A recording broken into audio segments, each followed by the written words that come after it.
नमस्कार, जय श्री राम।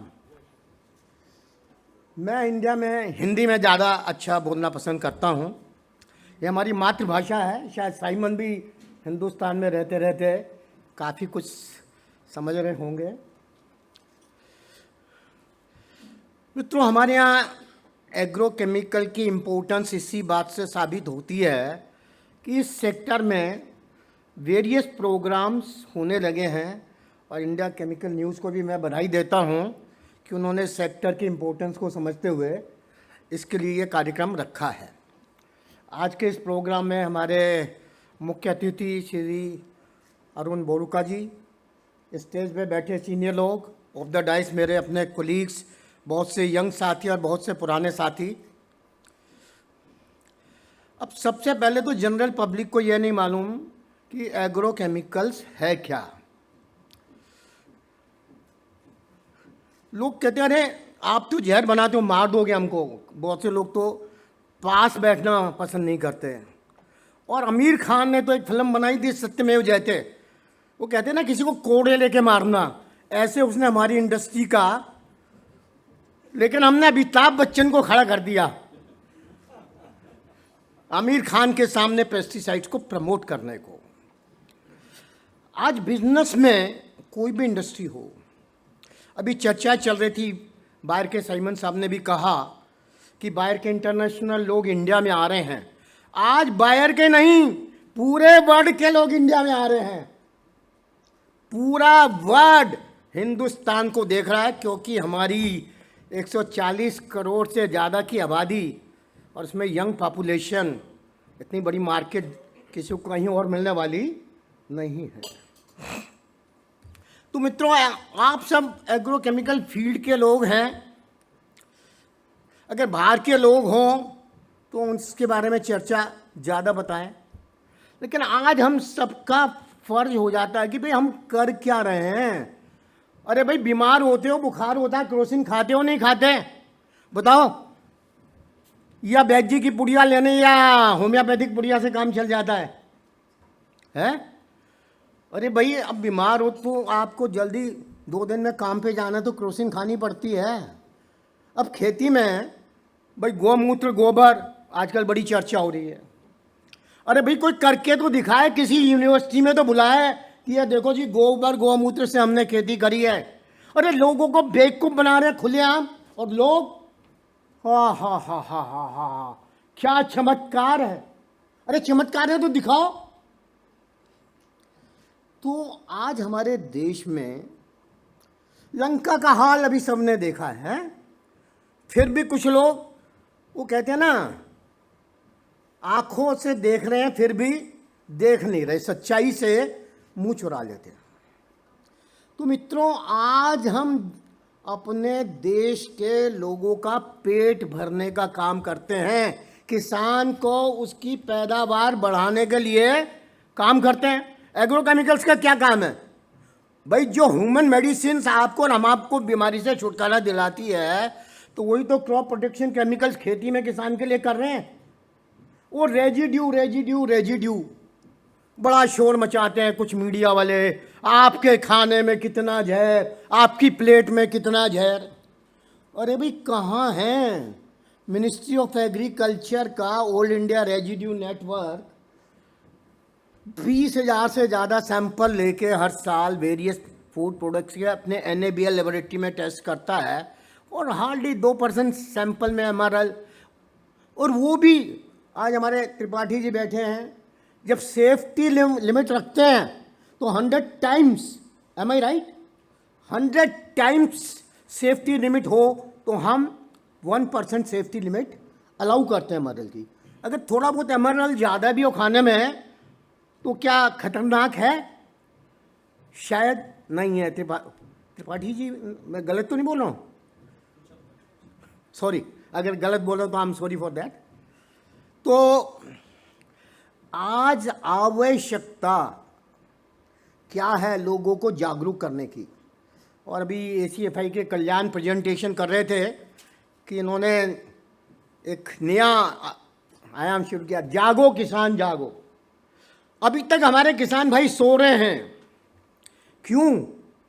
हमारे में से बहुत से लोग उसका दिन दिहाड़े उसकी जेब काट रहे हैं। मैं तो यहाँ कहूँगा कि पता नहीं उसके साथ कितना बड़ा अन्याय और अत्याचार हो रहा है, और सब मिलके उस नाटक को मजा लेके देख रहे हैं। अब कैसे? आज किसान को जो एग्री इनपुट मिलता है वो कितना असली और कितना नकली, चाहे खाद हो, चाहे बीज हो, चाहे पेस्टिसाइड हो या इम्प्लीमेंट्स हो,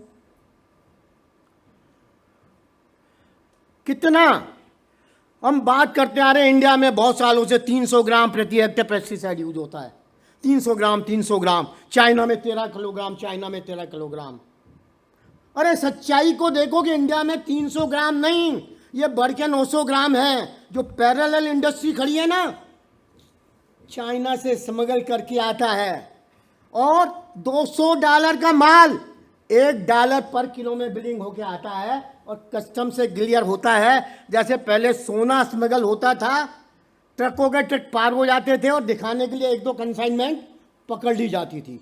अभी भी पेस्टिसाइड में ऐसा हो रहा है, 1-2 कंसाइनमेंट पकड़ के अखबार में रिपोर्ट आ गई कि भाई हमने देखो पकड़ लिया, वो 2 कंसाइनमेंट पकड़ ली लेकिन 200 छूटी, उसके बारे में कोई बात नहीं करता।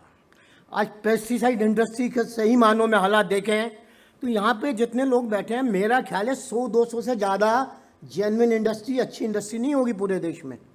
बाकी और मेरे स्टालवार्ट्स भाई बैठे हैं, वो बता सकते हैं 200 नहीं 300 होगी। लेकिन आज CIBRC ने 8,500 कंपनियों को रजिस्ट्रेशन दे रखे हैं एज पर their website. If I am wrong तो मुझे करेक्ट कर सकते हैं। अभी मैं बरूका साहब की और सेक्रेटरी केमिकल और सेक्रेटरी एग्रीकल्चर की तारीफ करना चाहूँगा कि फर्स्ट टाइम पहले मीटिंगें होती थी और फॉर्मेलिटी पूरी हो जाती थी, सेमिनार पे सेमिनार हुए, रिजल्ट 0/0।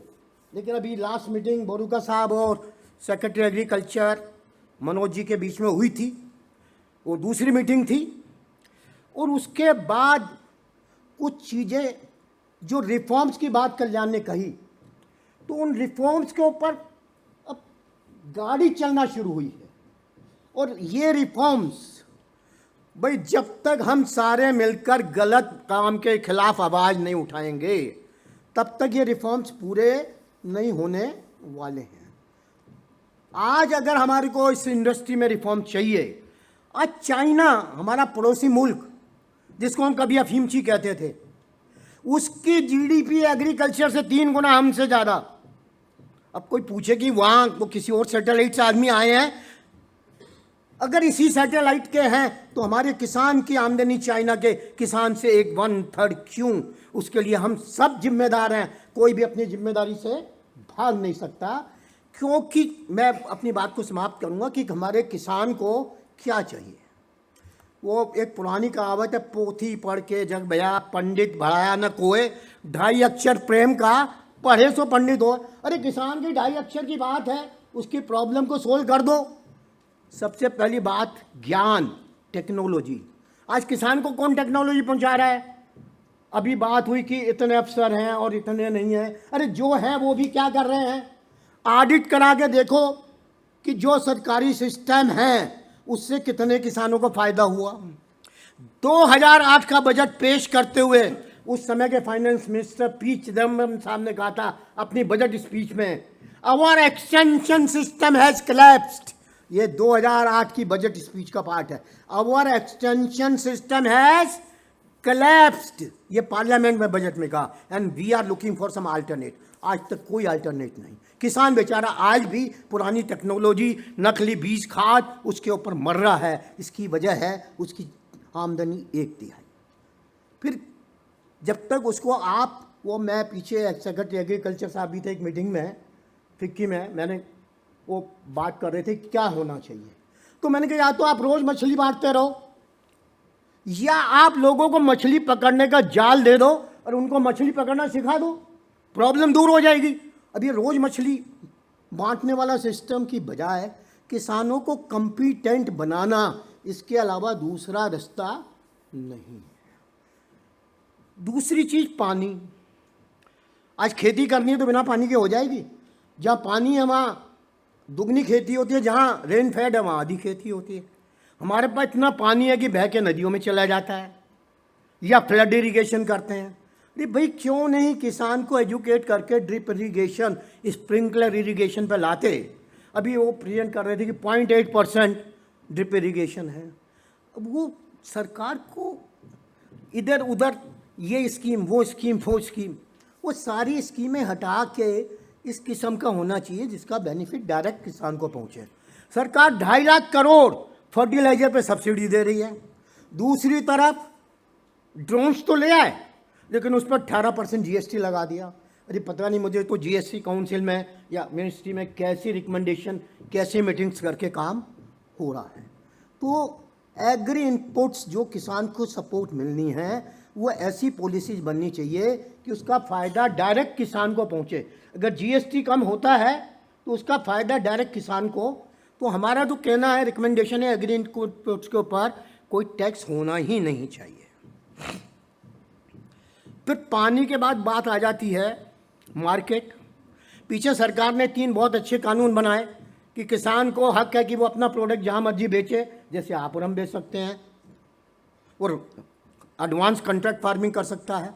वो कानून एक प्रेशर ने कुछ बाहर की ताकतें हैं जो हमारे देश की तरक्की नहीं चाहती, और वो ऐसे लोगों को खड़े करके शोर मचाते हैं कि ऐसे कानून सरकार बनाए तो उनको बदलवा दो ताकि देश की, हिंदुस्तान की तरक्की नहीं हो।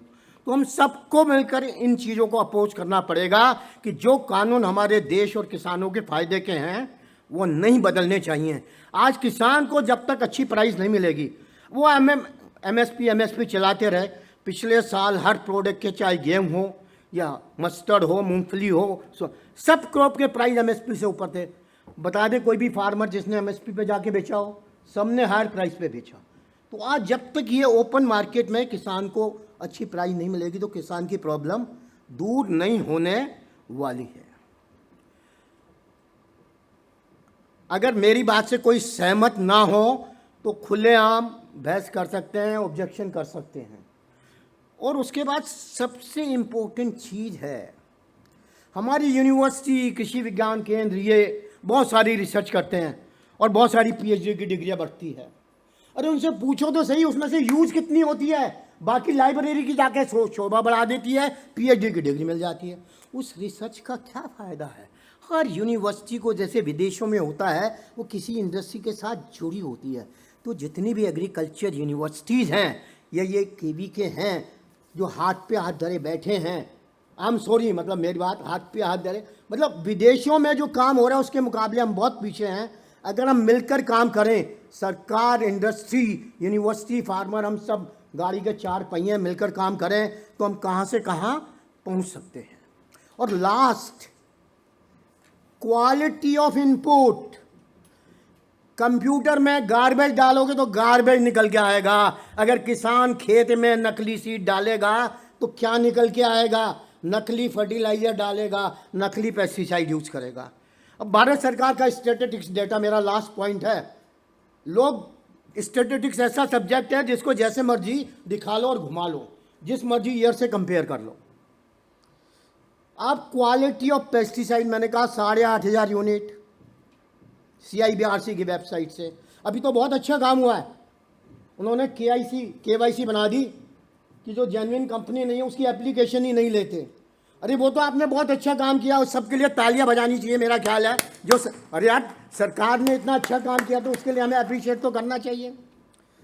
अब वो बच्चा क्या, जो चोर, लुटेरे, स्मगलर्स को रजिस्ट्रेशन लाइसेंस दे दिए, भाई उसका भी तो इंस्पेक्शन दे के प्रोविज़न है कि वो भी तो कैंसिल होने चाहिए या नहीं होने चाहिए। या सरकार की आंखों में धूल झोंक कर हजारों करोड़ का चूना लग रहा है, हजारों करोड़ का चूना सरकार को लग रहा है ड्यूटी की शक्ल में, और लाखों करोड़ का किसान की पैदावार का नुकसान हो रहा है। तो ये जो नकली का खेल है ये सरकार अकेले नहीं कर सकती। हम सबको, इंडस्ट्री और जो भी स्टेक होल्डर्स हैं, सबको मिलकर अगर हम काम करें और किसानों में जागृति लाएं तो जरूर एक दिन ऐसा आएगा कि हमारा जो प्रधानमंत्री का विजन है ना, इस देश को $5 ट्रिलियन इकॉनमी बनाना और विश्व की नंबर 1 इकॉनमी बनाना इस अमृत काल में, हिंदुस्तान को कोई नहीं रोक सकता। वर्ल्ड में ऐसी कोई ताकत नहीं है जो हिंदुस्तान को वर्ल्ड की ताकत नंबर 1 बनने से रोक सके। महाराजा विक्रमादित्य के समय भी हम ताकत नंबर 1 थे, वर्ल्ड की जीडीपी का 1/3 हिस्सा हिंदुस्तान से था। तो आज भी कोई बड़ी बात नहीं है कि हमारी जीडीपी हम उस स्पीड से बढ़ा सकें। और आपने मुझे मौका दिया, मैं इंडियन केमिकल न्यूज़ और उनकी पूरी टीम को बधाई देता हूं। और आप सब लोगों ने मुझे सुना बिना विधान के, और मुझसे कोई गुस्ताखी गलती हुई हो तो मैं हाथ जोड़ के आप सबसे माफ़ी चाहता हूं। लेकिन मैं सबसे यही निवेदन करूंगा कि हमको सच्चाई को लेके शर्माना नहीं चाहिए, सामने आके उसको हर जगह जहां पे भी हम देखें नाइंसाफ़ी हो रही है, गलती हो रही है, तो उस आवाज़ को हमें उठाना चाहिए। थैंक यू वेरी मच, धन्यवाद।